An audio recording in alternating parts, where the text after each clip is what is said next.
తెలంగాణలో 6 గ్యారెంటీల అమలుపై ప్రభుత్వం కసరత్తు చేస్తుంది. లోక్సభ ఎన్నికలకు ముందే హామీలను అమలు చేయాలని కాంగ్రెస్ సర్కార్ భావిస్తుంది.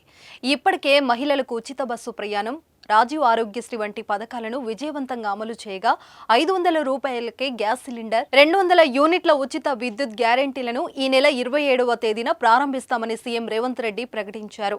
మరోవైపు తెలంగాణ ప్రజలు ఆశగా ఎదురుచూస్తున్న మరో పథకాన్ని కూడా అమలు చేసేందుకు అడుగులు పడుతున్నాయి. అయితే ఈ పథకం దక్కాలంటే సొంత బైక్ ఉండకూడదనే నిబంధనను అమలు చేయనున్నారని సమాచారం. మీ బిజినెస్ విస్తరించాలనుకుంటున్నారా? మార్చి 16-17 హైటెక్స్ లో ఫ్రాంచైజ్ ఇండియా బిగ్గెస్ట్ ఫ్రో ఎక్స్పో.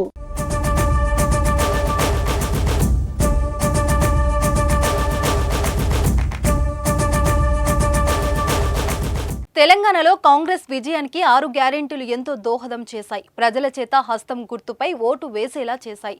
ఎన్నికల్లో హామీ ఇచ్చినట్లుగానే అధికారంలోకి రాగానే 6 గ్యారెంటీల అమలుకై చర్యలు తీసుకుంటుంది రేవంత్ సర్కార్.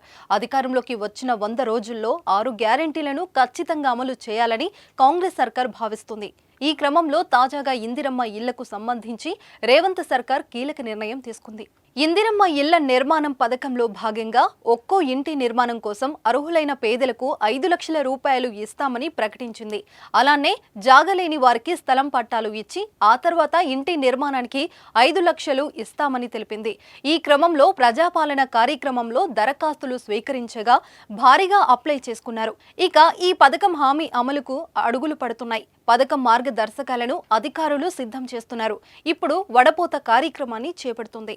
ఇందిరమ్మ ఇళ్ల లబ్ధిదారులను తగ్గించేందుకు ప్రభుత్వం కసరత్తు చేస్తున్నట్లు తెలుస్తుంది. బైక్, కారు ఉన్న వారికి ఈ పథకానికి అనర్హులుగా పరిగణించాలని ప్రభుత్వం భావిస్తున్నట్లు సమాచారం. ఎంత కరెంటు వాడుతున్నారు, ఏసీ, వాషింగ్ మిషన్ ఉందా అని కూడా ఆరా తీస్తున్నట్లు వార్తలు వస్తున్నాయి.